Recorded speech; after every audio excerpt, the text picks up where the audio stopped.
They were powerful, wild, and sometimes downright dangerous. Machines so extreme they were pulled from the roads, crushed in silence, or buried by the very companies that built them. No ads, no museum spots, no proud legacy, just quiet erasure. These cars weren't just rare, they were forbidden, and their stories became America's hidden automotive secrets. Here are 12 banned cars you've probably never seen, and the truth behind why they vanished in shame. The 1994 Toyota Supra TRD 3000 GT full kit version isn't just another wide-body sports car.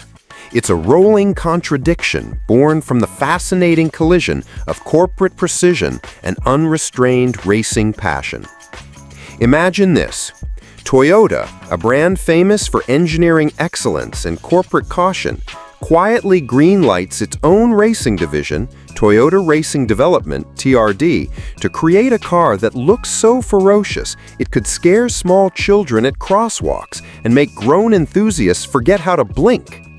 What emerges isn't a tasteful trim package or a mild performance boost, but a full-blown, circuit-inspired monster whose presence on public roads becomes an act of quiet rebellion.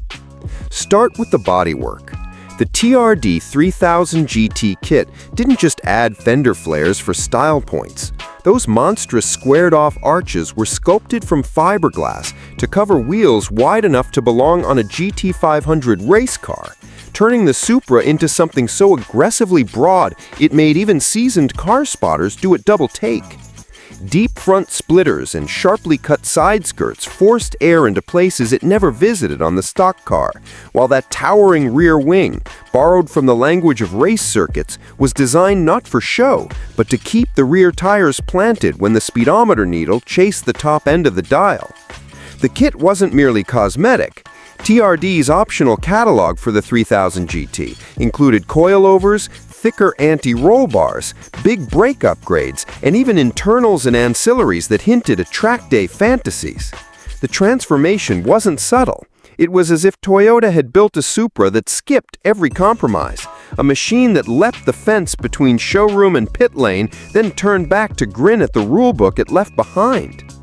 Yet this was the part that made the car legendary in the strangest way. Japan's own car certification system turned around and said, "Nice try, but no."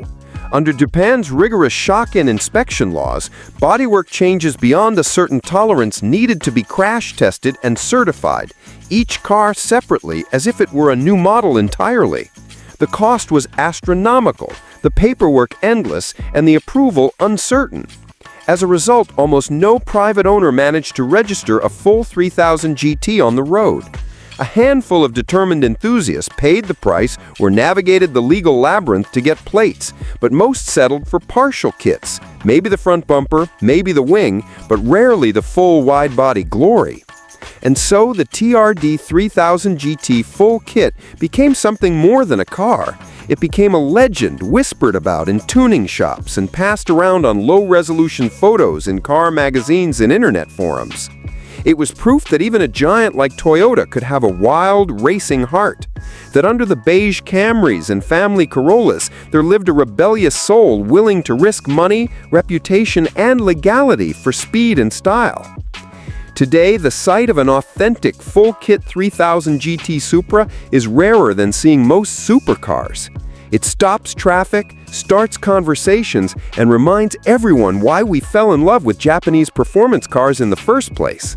It's not just wide, it's intimidating. It's not just pretty, it's functional, raw, unapologetic. It looks like it was ripped straight off Suzuka Circuit and dropped onto Shibuya Crossing.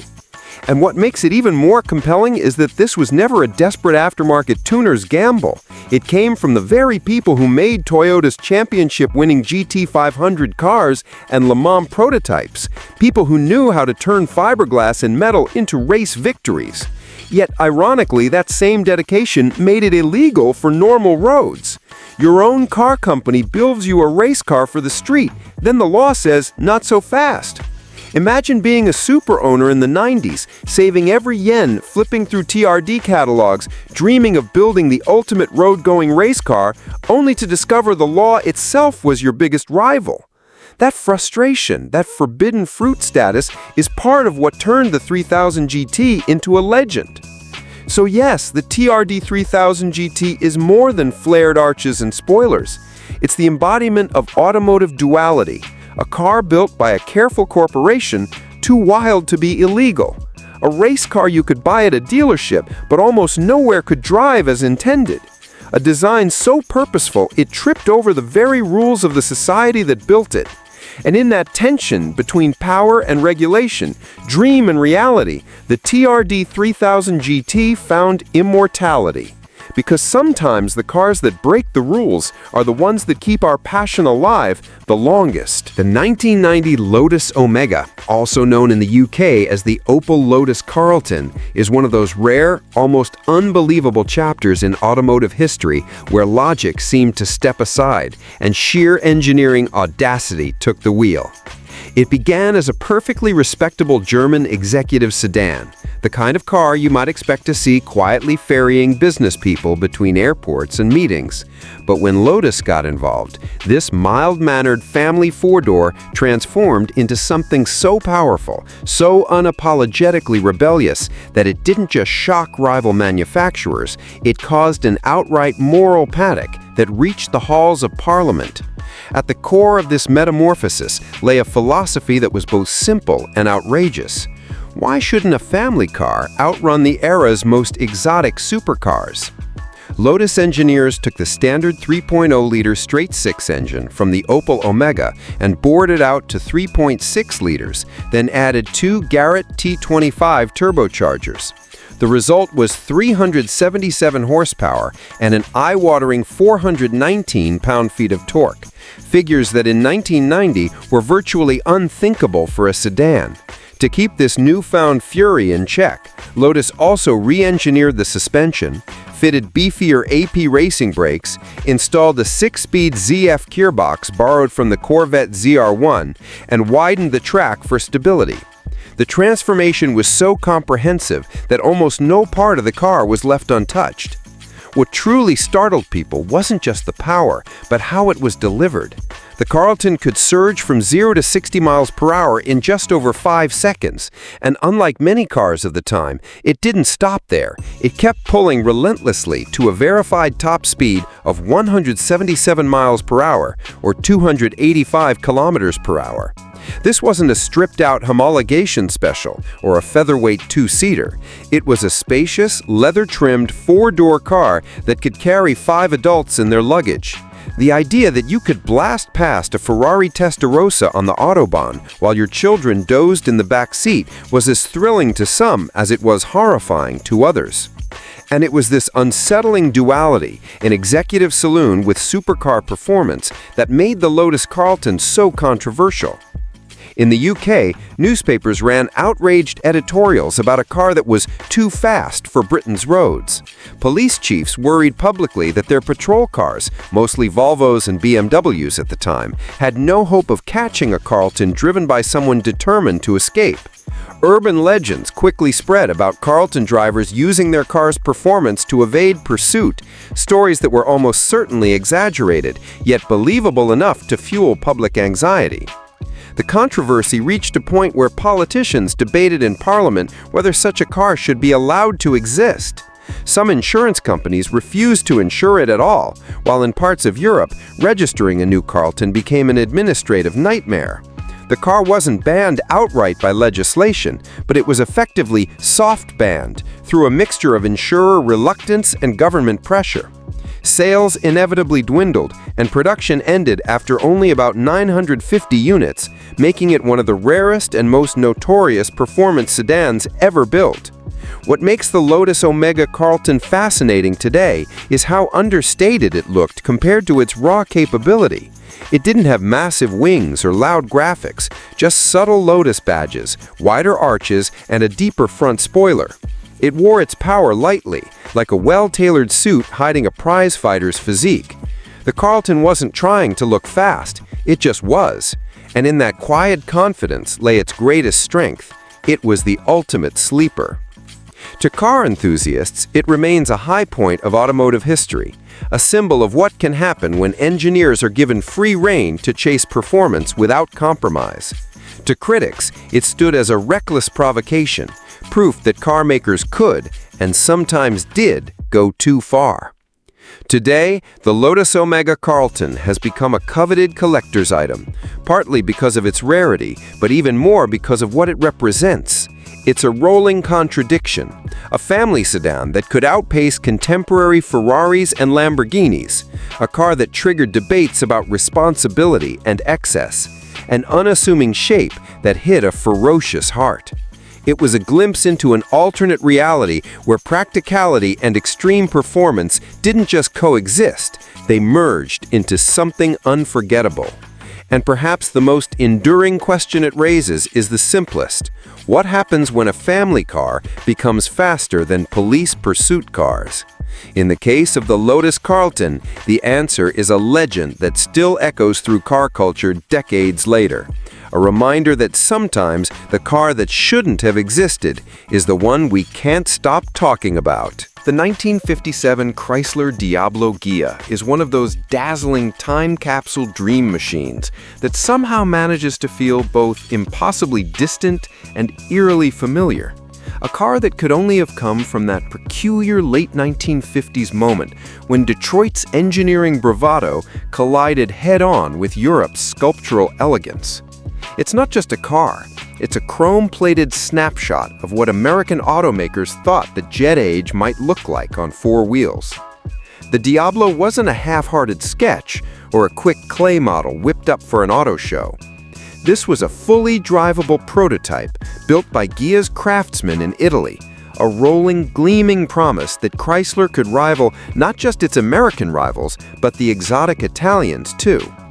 It stretched more than 21 feet long, so low that it seemed to skim the ground even when parked, with a prow that looked ready to pierce the sound barrier. Those enormous tail fins didn't just echo Chrysler's own forward-look design language, they exaggerated it to absurd, theatrical levels, like a parody of America's obsession with speed, rockets, and spaceflight. The nose was sharp, the glass greenhouse swept back like the canopy of a fighter jet, and the exhaust exited at the sides through ornate chrome cutouts. The doors were impossibly long and curved. Even the wheels were styled with sculpted covers that looked like turbine fans. And when the sun hit all that polished metal just right, the Diablo seemed less like a car and more like a giant mobile sculpture, an Art Deco rocket ship that had simply touched down to refuel at your local auto show. Yet underneath all that drama was a surprisingly serious mission. Chrysler was genuinely interested in high-speed aerodynamics. It wanted to learn how drag worked at highway speeds. Remember, this was when the U.S. interstate system was just spreading its wings, promising Americans the fantasy of triple-digit cruising. So the Diablo was taken into wind tunnels, poked and prodded for airflow secrets. Engineers studied its flowing lines, hoping to pull lessons that would someday trickle down to production models. But for all its scientific pretensions, the Diablo's biggest impact was emotional. It showed people what the future could look like if style truly knew no bounds. This was an age when car shows were theater, when concept cars were built to make your jaw drop, make you tell your neighbor, "Did you see that thing Chrysler's building?" It didn't matter if you could afford it. You weren't supposed to. The Diablo existed to sell the dream, not the driveway. Sadly and inevitably, reality pulled the curtain closed. U.S. road laws of the time cared little for wind tunnel tests or Italian styling wizardry. The Diablo's headlights were far too low, its bumpers too low, and its body so close to the ground that even an average parking lot entrance threatened to scrape its polished underbelly raw. Crash safety, practicality, emissions, none of it fit the Diablo's brief. It was simply too beautiful and too radical to survive in a world of potholes and legal minimums. So the Diablo toured the show circuit, turned thousands of heads, graced a few magazine covers, and then vanished behind the doors of storage warehouses and private collections. Unlike some dream cars, it never had its moment of mass influence. No production Chrysler ever looked quite like it. But in the secret corridors of car design, its ghost lingered. You can see echoes of the Diablo's windswept tail in the fins of the 57 and 58 Imperials, and a hint of its ambition in the rakish Chrysler show cars that followed. Today, when the Diablo resurfaces at concours events or museum showcases, it does exactly what it did back then. It makes grown adults stare and wonder how the world ever let something so wildly impractical exist at all. And that's the beauty of it. The Diablo was never meant to be sensible. It was Chrysler and Ghia hand in hand, throwing caution to the wind and saying, let's show them what we could build if no rulebook existed. In a way, it's perfect that it never hit the streets, because the Diablo's real purpose was to haunt the imagination, to live in that dreamlike what-if, where the laws of physics and the Department of Motor Vehicles never had the final say. It's a symbol of an era when car companies weren't afraid to aim for the absurd, and a gentle reminder that sometimes the greatest cars are the ones that never really were. Too beautiful, too radical, too low for the real world, but absolutely perfect in the world of dreams. The 1983 Lancia Delta S4 Stradale is one of those astonishing, feral creatures from motorsport's most reckless decade. A machine whose very existence feels improbable, like something smuggled out of a fever dream. It was never meant to be civilized. It was built only because Group B rally regulations demanded that 200 road-going versions of the rally monster had to exist, no matter how barely tamed they were. And what emerged wasn't so much a car as a barely domesticated weapon, a street-legal echo of something that was never really meant to belong on any street. At first glance, the Delta S4 Stradale looked somewhat like an angular Italian hot hatch on steroids, bristling with box flares, intakes, vents, and composite panels. But beneath that steel and fiberglass skin lurked something unthinkable.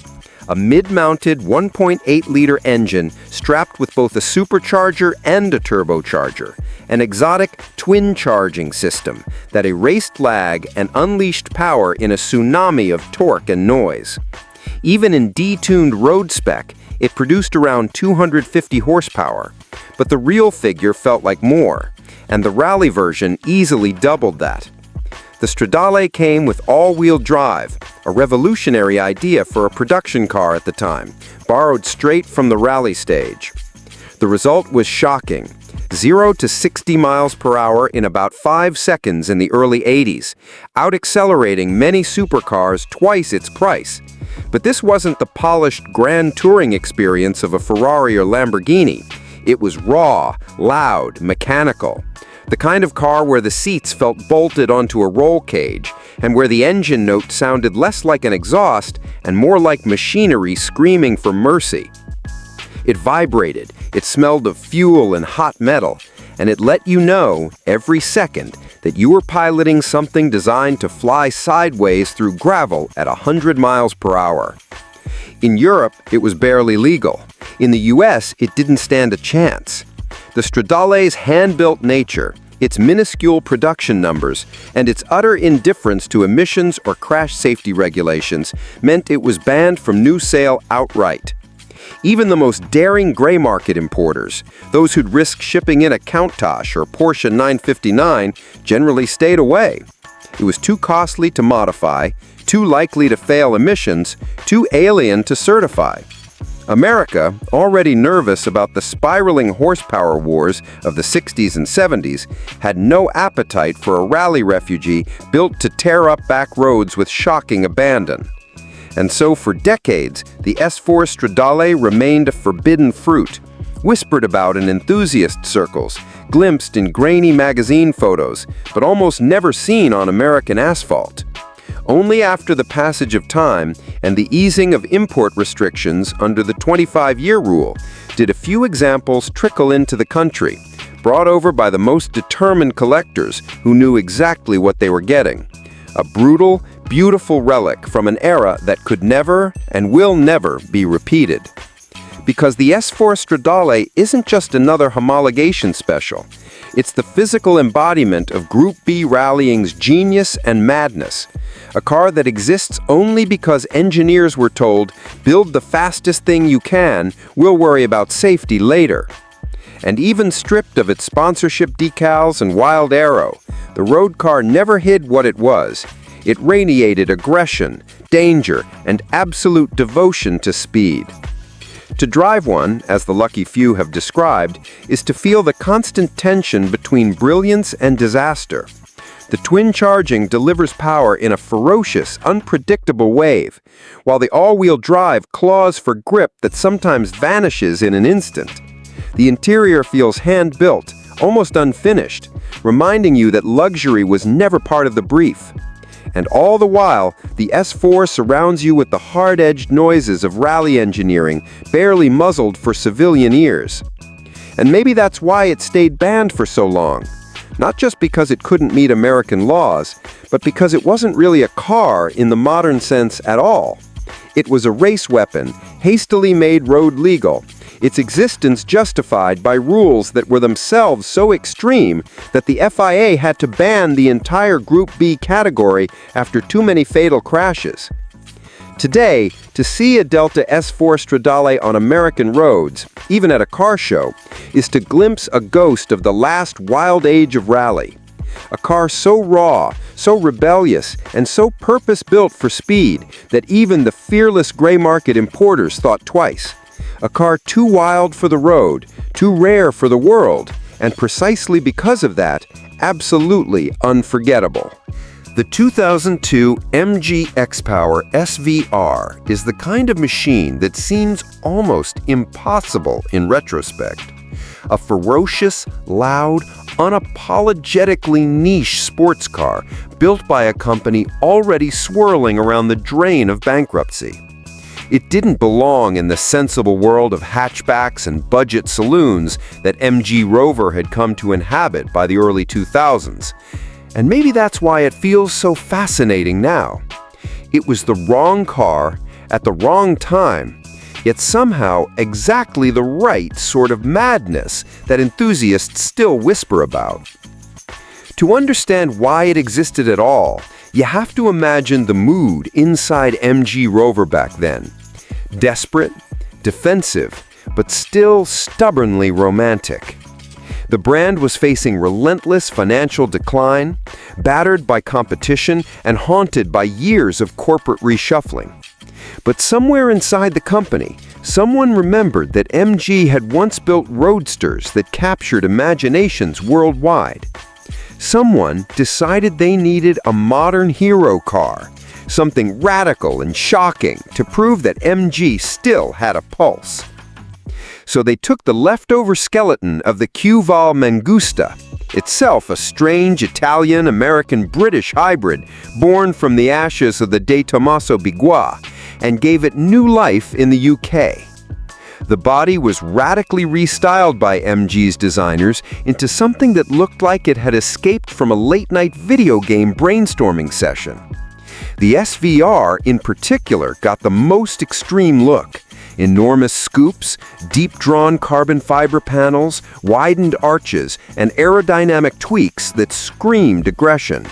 It didn't look subtle, it didn't look refined, but it certainly looked like nothing else. Underneath, the SVR packed a Ford Mustang-derived 4.6-liter V8, tuned to about 385 horsepower. It wasn't exotic in the European sense. It wasn't a hand-built flat-plane crank screamer or a jewel-like V12, but it was powerful, reliable, in theory, and had a brutal charm that matched the car's extroverted shape. The car's exhaust note was deep, heavy, and shockingly raw, the kind of rumble that made bystanders turn around before they even saw it coming. Inside, it was an odd clash of race car minimalism and half-finished luxury. Leather-wrapped surfaces sat alongside dashboard switches seemingly borrowed from budget hatchbacks. Some trim pieces looked hand-fitted on Friday afternoons, others looked ready for a motorsport paddock. But none of that really mattered. The SVR was built to be driven, not admired under showroom lights. But here's the problem. It was almost undrivable as a business plan. The car's price, roughly £83,000 in early 2000s money, put it into direct competition with Porsche 911s, Aston Martins, and Mercedes AMGs. Cars built by brands with deep pockets, massive dealer networks, and years of proven quality. MG Rover, by comparison, was a company on the verge of collapse, trying to build an ultra-low-volume supercoupe largely by hand. Each car was assembled slowly, the carbon panels bonded onto steel frames, powertrains installed almost artisanally. The result? Painfully slow production, rising costs, and almost no margin for error. And then came the rules. By the early 2000s, European crash safety and emission standards were tightening. To keep building a car like the SVR legally, MG Rover would have had to spend millions more on testing and re-engineering, money it simply didn't have. And so, after only a trickle of production, estimates say fewer than 100 SVs in total, and only a tiny number of ultimate SVRs, the project quietly died. Some cars sat unsold in warehouses, unsellable due to changing rules and evaporating demand. MG Rover itself would go into administration by 2005. Yet somehow, in that brief window, the MG X-Power SVR managed to become something strangely special. Not because it was perfect, it was anything but. Not because it was successful, it never stood a chance. But because it was built by people who, in the darkest days of a collapsing company, still believed in the magic of speed, noise, and presence. It was an act of stubborn defiance. We might not survive, but damn it, we'll build something unforgettable before we go. Today, to see one in person is surreal. The styling is still wild, in that distinctly early 2000s maximalist way. All carbon fiber gills, sharp creases, and exaggerated vents. It doesn't look like a refined GT. It looks like a sketchbook come to life, a prototype that somehow stumbled off the auto show stand and onto real roads. When it starts up, it doesn't just idle. It growls and rattles and shakes the ground around it. It feels alive in a way most modern performance cars don't. And its rarity only deepens its mystique. Even among seasoned car enthusiasts, many have never seen one outside photos. They hear MG and think of charming 1960s roadsters, not a snarling 170-mile-per-hour V8 brute with a carbon fiber body. The few owners that do exist often talk about how people stop them at fuel stations, confused or fascinated, asking, "What is that?" Because really, what is it? A race car that never raced? A halo car from a brand that couldn't afford a halo car? A supercoupe that outlived the company that built it, left behind like an orphan of a dream that burned too brightly to last? And that's what makes the MG X-Power SVR so haunting and strangely heroic. It wasn't supposed to happen. By all logic, it never should have, but it did. For a fleeting moment, MG dared to be loud, fast, and gloriously impractical. And even if the world barely noticed, those who did will never forget that they saw the last mad, beating heart of MG, still roaring defiantly, even as the lights went out. The 1968 Citroen DS presidential convertible is far more than just a rare variant of an already legendary model. It is a profound symbol of how history, politics, and technology can collide in unexpected and often unforgiving ways. The Citroen DS itself was an icon of innovation when it debuted in 1955, with its futuristic aerodynamic shape, pioneering hydropneumatic suspension that allowed the car to float over bumps, and advanced safety features unheard of in its day. It was a car that looked like it had arrived from the future, a testament to French ingenuity and style. When the French government commissioned a special open-top version of the DS for President Charles de Gaulle, the goal was to combine this cutting-edge technology with a powerful visual statement. The convertible DS was meant to embody transparency, progress, and leadership visibly engaged with the people. Imagine the president riding through Parisian boulevards, the crowds cheering, the sun shining on a sleek, elegant vehicle that perfectly blended modern engineering and stately grandeur. The open roof wasn't just a stylistic flourish, it was a symbol of openness and trust, a bold expression of democratic ideals. But the tragic events of August 22, 1962, abruptly shattered that vision.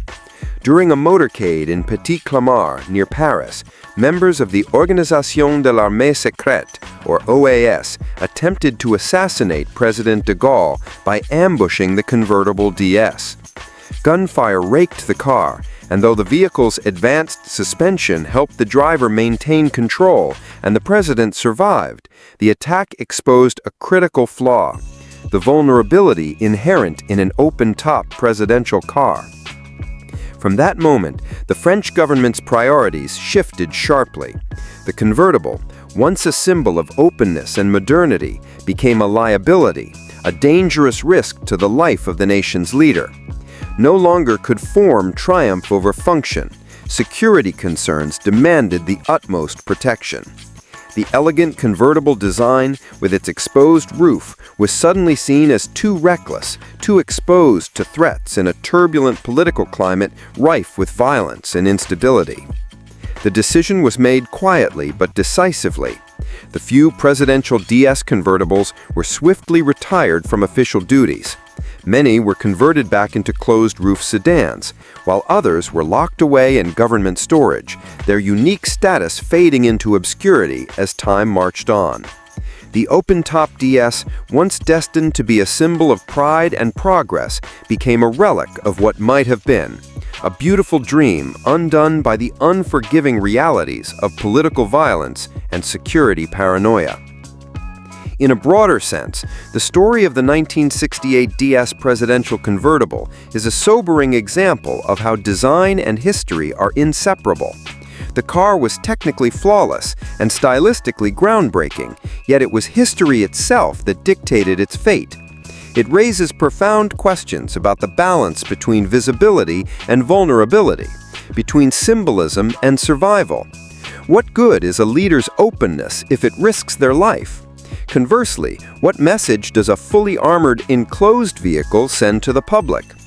The DS convertible's removal from service marked a shift from democratic openness towards a more cautious, protective leadership style reflected in the very vehicles chosen for presidential use. Today, the surviving examples of this rare convertible are treasured museum pieces, poignant reminders of an era when hope, technology, and political realities met in sharp, often brutal conflict. Collectors and historians view them with a mixture of admiration and melancholy. Admiration for their visionary design and engineering, and melancholy for the circumstances that forced their early retirement.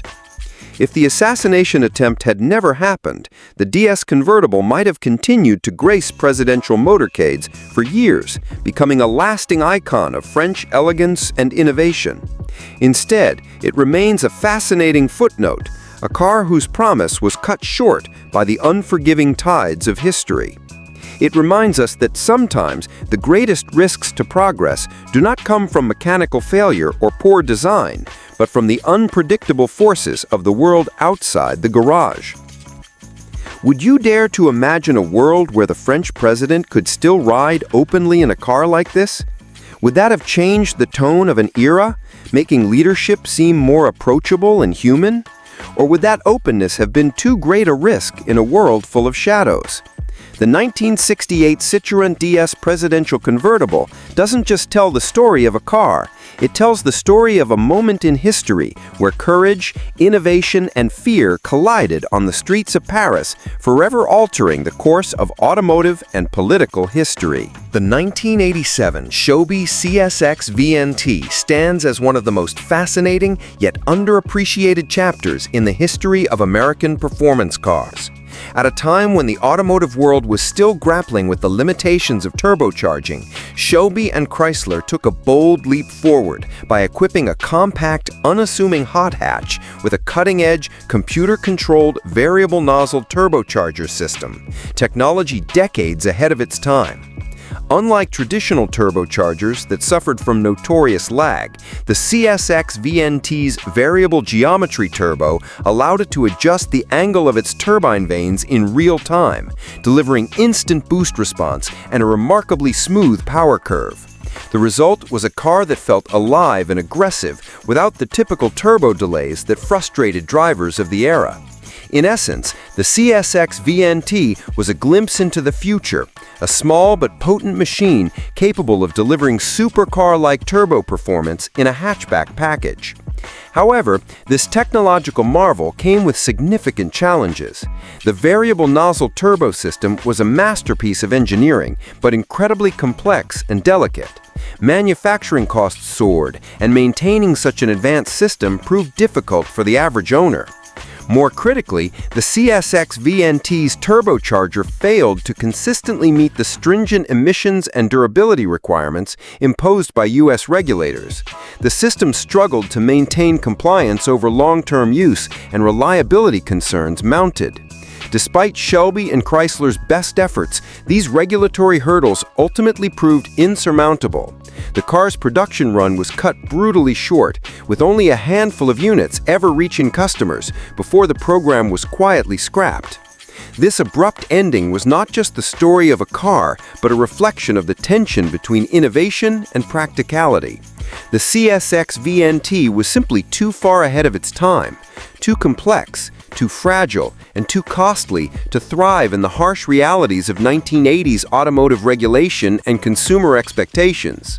While European and Japanese manufacturers were slowly perfecting turbo technology in more conventional cars, this American experiment was sidelined by bureaucracy and the unforgiving economics of mass production. Yet the legacy of the CSX VNT remains profoundly influential. It was a pioneering testbed for technologies that would eventually become mainstream decades later.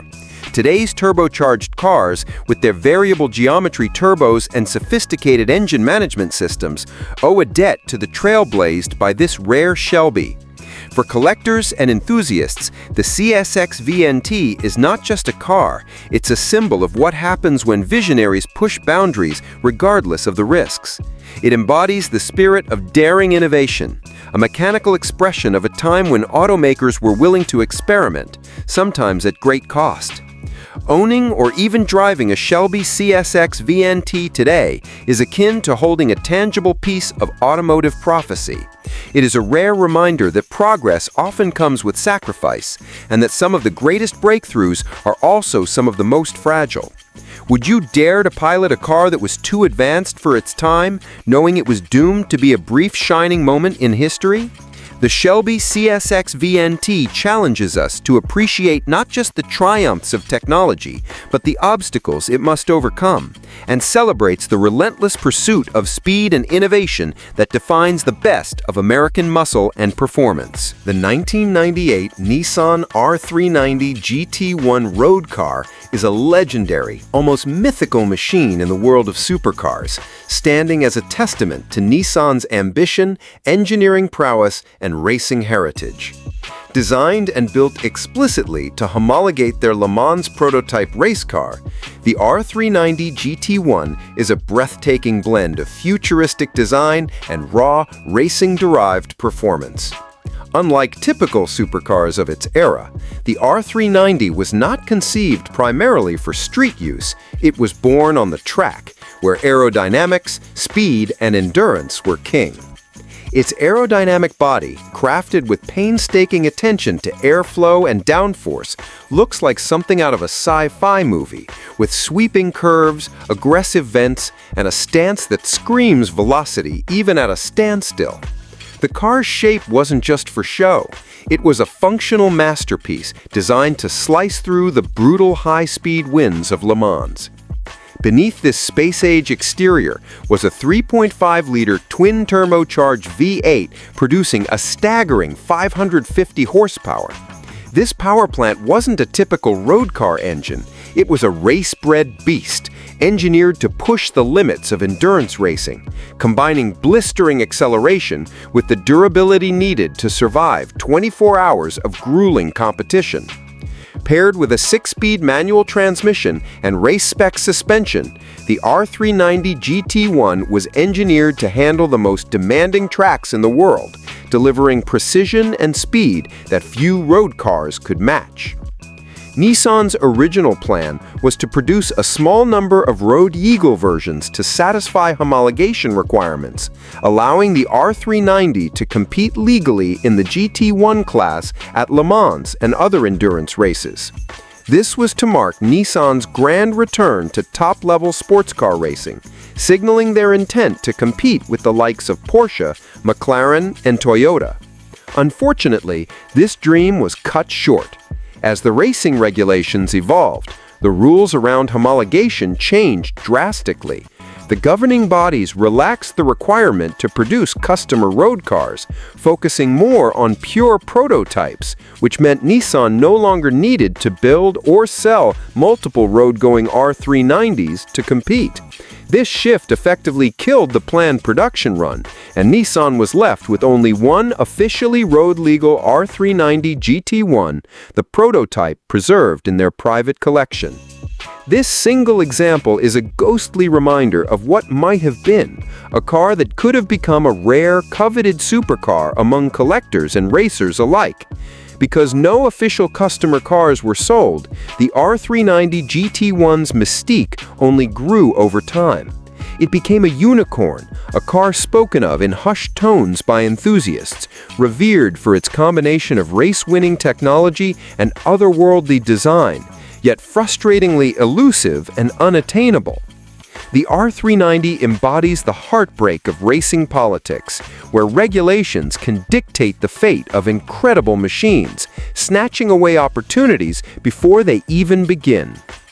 Despite its limited road presence, the Nissan R390 GT1's legacy is deeply etched in motorsport lore. It was part of a wave of homologation specials in the 1990s that blurred the line between race cars and road cars. Machines like the Porsche 911 GT1, McLaren F1 GTR, and Mercedes-Benz CLK GTR. These were cars built to dominate endurance racing, but also designed to be driven, if only by a select few. The R390, however, stands apart for its rarity and for the cruel twist of fate that kept it mostly off public roads. For enthusiasts, the R390 GT1 represents the purest form of a race car, unapologetically extreme, stunningly beautiful, and born to win. Its story is a reminder of how sometimes the greatest cars are not those mass-produced or widely driven, but those that exist on the edge of possibility, crafted for glory, yet lost to the shifting sands of time and rules. Would you cherish the chance to own the one-of-a-kind R390 GT1? Would you dare to push its 550 turbocharged horsepower on public roads, knowing this car was a true Le Mans warrior first and foremost? The Nissan R390 GT1 remains one of the most remarkable automotive what-ifs, a spectacular icon of racing ambition forever frozen in time. The 1958 Packard Predictor stands as one of the most visionary and audacious concept cars ever created, embodying a bold vision of automotive futurism that was truly ahead of its time. In the late 1950s, the American automotive landscape was dominated by large, chrome-heavy vehicles with conventional designs, and automakers were only beginning to experiment with new ideas. Against this backdrop, Packard, a brand already struggling to maintain its footing amid intensifying competition, pushed the boundaries of design and technology with the Predictor, crafting a car that looked as if it belonged in a science fiction film rather than on the suburban streets of America. At the heart of the Predictor's innovation was its dramatic, aerodynamic body, a low, sleek coupe that seemed to slice through the air with minimal resistance. The design was a radical departure from the bulky sedans and muscle cars of the era, emphasizing smooth curves and futuristic styling cues. Yet the most striking feature was its enormous, fully retractable glass roof. This was not just a sunroof or a moonroof, but a vast canopy of glass that extended over the entire cabin, sliding backwards seamlessly into the trunk to transform the coupe into a convertible unlike any other. The effect was breathtaking. Occupants were bathed in natural light with unobstructed views of the sky, giving the sensation of driving through space rather than down a highway. Inside, the Predictor was equally revolutionary. It rejected traditional automotive controls in favor of push-button mechanisms, minimalist dashboards, and futuristic instrumentation. The seats swiveled to face one another when parked, turning the interior into a social lounge, reflecting a visionary idea of cars as personal spaces for leisure and interaction rather than mere transportation tools. The cabin was a sanctuary of style and innovation, with a design language that would only be echoed decades later in concept cars and eventually production vehicles. However, these groundbreaking ideas came with significant drawbacks. The massive glass roof, while visually stunning, posed serious safety and engineering challenges. In an era without advanced materials and safety standards we take for granted today, such a roof compromised structural integrity and raised concerns about occupant protection, especially in the event of accidents. The complex retractable mechanism was viewed as fragile and prone to failure, creating doubts about reliability and practicality. Furthermore, Packard's precarious financial situation meant that investing in such a radical project was a risk few executives were willing to take. The Predictor remained a solitary prototype, a brilliant but doomed experiment.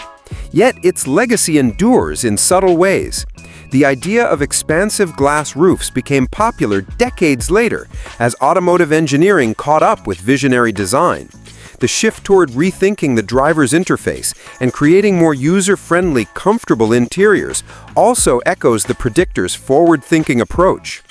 It serves as a reminder that sometimes innovation arrives before the world is ready, ahead of the technology, regulations, or market demand needed to support it.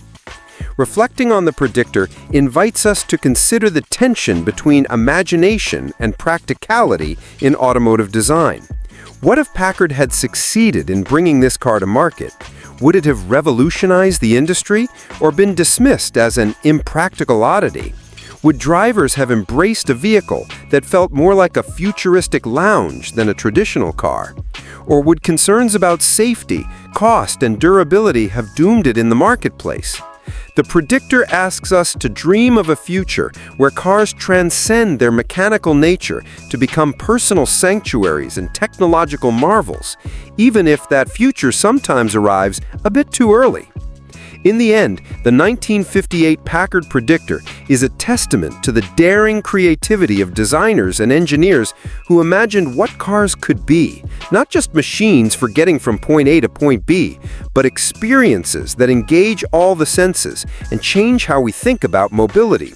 It remains a gleaming icon of possibility, a shining star in the history of automotive innovation, reminding us that progress often requires courage, vision, and a willingness to embrace the unknown, even if the world isn't quite ready to follow. The 1991 Honda NSX-R is a car that has earned a special place in automotive history, not just because of its performance, but because of the story that surrounds it, filled with passion, exclusivity, and a bittersweet kind of frustration.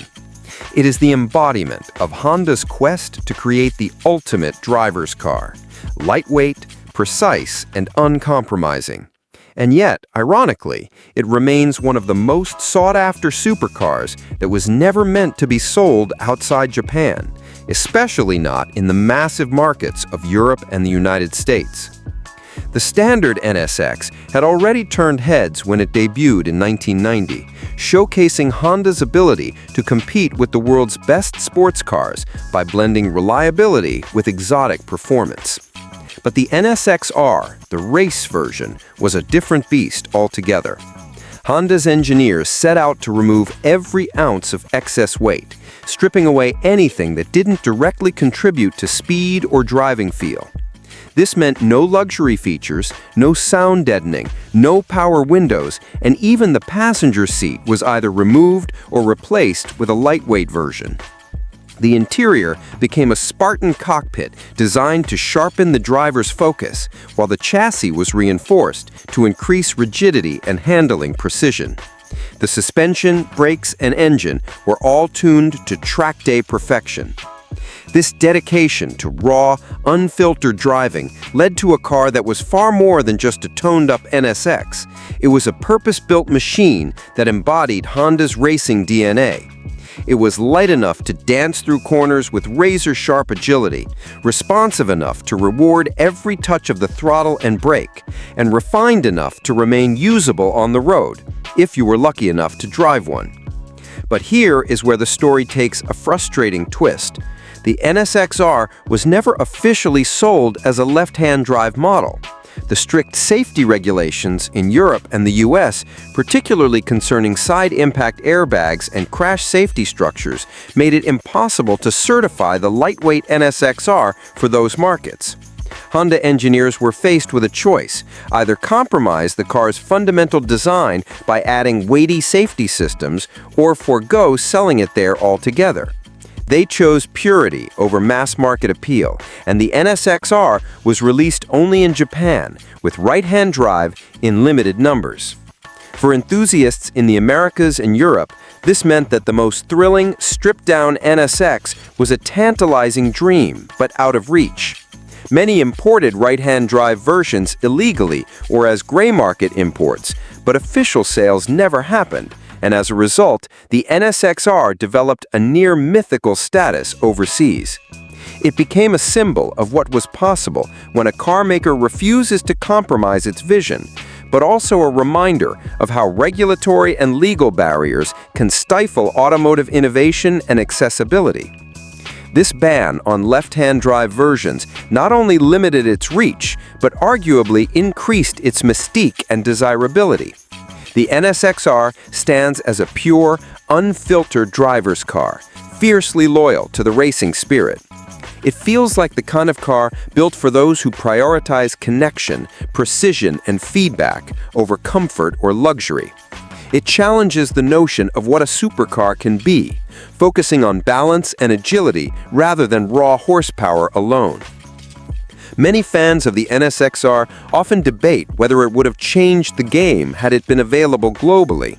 Would the landscape of lightweight supercars in the 90s and beyond have shifted dramatically if more people had access to this jewel of engineering? Could it have influenced competitors like Porsche or Ferrari to pursue similar purity in their models sooner? These questions linger, but the reality remains that the NSX-R's brilliance was confined by legal red tape, making it one of the rarest and most treasured Honda legends. Despite its limited distribution, the NSX-R's legacy continues to inspire. Its philosophy, removing unnecessary weight to enhance driving dynamics, has echoed through countless modern performance cars. The idea that less can be more, that precision and purity trumped sheer power, remains central to many supercar designs today. For collectors and enthusiasts lucky enough to experience it, the NSX-R represents the pinnacle of Honda's engineering prowess and a pure celebration of driver engagement. In the end, the 1991 Honda NSX-R isn't just a car. It's a legend born from ambition, restrained by circumstance, and elevated by its singular focus on driving excellence. It's the car you dream about but might never hold the keys to legally, making it all the more captivating. It reminds us that sometimes the best machines are not the most widely available, but the ones that remain as symbols of what automotive passion truly means. The NSX-R is Honda's whispered secret to the world, a perfect driver's car, just out of reach, forever etched into the hearts of those who understand the thrill of pure, unadulterated performance. The 1972 Verde High 450 SS is an extraordinary tale of ambition, innovation, and the cruel realities of the automotive world, wrapped up in a Swiss-built supercar that could have changed the course of exotic car history, but instead became a rare, elusive footnote. It was the brainchild of Peter Monteverdi, a visionary Swiss entrepreneur and automotive designer who sought to create a supercar that would stand toe-to-toe with the greatest European icons of the time, Ferrari, Lamborghini, and Porsche, but with a uniquely Swiss twist. At its core, the High 450 SS was designed around a gargantuan Chrysler 7.2-liter Hemi V8 engine. This power plant was legendary for its raw muscle, originally forged in the crucible of American muscle car racing and known for delivering brutal horsepower and torque. Monteverdi's decision to marry this American behemoth to a sleek, mid-engine European chassis was audacious and forward-thinking. Unlike many contemporaries, the High's mid-engine layout promised superior handling dynamics, weight balance, and performance, pushing it beyond the typical muscle car formula into the realm of precision-engineered supercars. The design of the High 450 SS was nothing short of breathtaking. Its sweeping, aerodynamic bodywork bore the hallmarks of early 1970s European styling: sharp angles, low profile, and an aggressive stance that exuded menace and speed, even at a standstill. Every curve and line seemed meticulously crafted to slice through the air with minimal resistance. The interior was equally luxurious, blending Swiss craftsmanship and attention to detail with racing-inspired ergonomics. Yet beneath this beauty lurked a ferocious beast, ready to unleash a staggering amount of power on any road or track it encountered. Despite this remarkable engineering and design synergy, the Monteverdi High 450 SS's path to glory was blocked by an increasingly complex web of regulatory and financial obstacles. The early 1970s marked a time of tightening emissions regulations, particularly in the United States, a vital market for exotic cars. The monstrous 7.2-liter Hemi, with its large displacement and carbureted fuel delivery, was simply too polluting to meet these new standards. This environmental reality clashed violently with the raw, unrestricted performance Monteverdi envisioned. At the same time, Switzerland's homologation process, the official certification required to allow vehicles on public roads, proved to be a bureaucratic nightmare.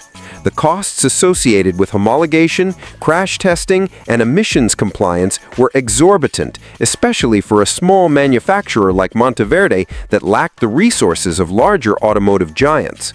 These practical barriers effectively killed any chance of large-scale production or international sales, consigning the High 450 SS project to a premature end. Only two fully completed examples of the High 450 SS were ever built, making the car one of the rarest supercars in history. These few cars became almost mythical, admired by enthusiasts and collectors who saw in them the promise of what might have been, a perfect storm of American muscle and European sophistication that never quite made it beyond the prototype stage. For Monteverdi, this was both a triumph of vision and a heartbreaking failure of circumstance. The fate of the High 450 SS is emblematic of a recurring theme in the automotive industry, the clash between innovation and regulation. While Monteverdi had the engineering brilliance and passion to create a masterpiece, the shifting landscape of legal requirements, environmental concerns, and homologation costs proved insurmountable. This car didn't just face the challenge of performance, it faced the challenge of surviving in a world that was rapidly changing its rules about what cars could be. The legacy of the Monteverdi High 450 SS endures as a symbol of lost potential and a bittersweet reminder of how brilliant ideas can be crushed by forces beyond the workshop. It provokes us to reflect on how the supercar landscape might have looked different if small manufacturers like Verde had been given more leeway to innovate. Could the Swiss marque have carved out a lasting place in the pantheon of supercar makers alongside the Italians and Germans? Or would the high's raw power and unfiltered design have simply been too much for the world to handle? For collectors, historians, and automotive dreamers, the Monteverde High 450 SS remains a legend, an ultra-rare machine that represents the perfect marriage of muscle and finesse frozen forever in the shadows of regulatory red tape. It is a ghostly reminder that not all extraordinary cars make it to the road, and that sometimes the most powerful engines are silenced not by lack of fuel, but by the unyielding march of rules and bureaucracy. Would you dare to imagine driving one of these Swiss supercars today, knowing that you hold in your hands a piece of history that could have reshaped the supercar world? Or do you see it as a beautiful but doomed dream, an exquisite what-if that reminds us how fragile greatness can be when it collides with the realities of the marketplace? Either way, the Monteverde High 450 SS remains a fascinating testament to the brilliance and heartbreak of automotive innovation.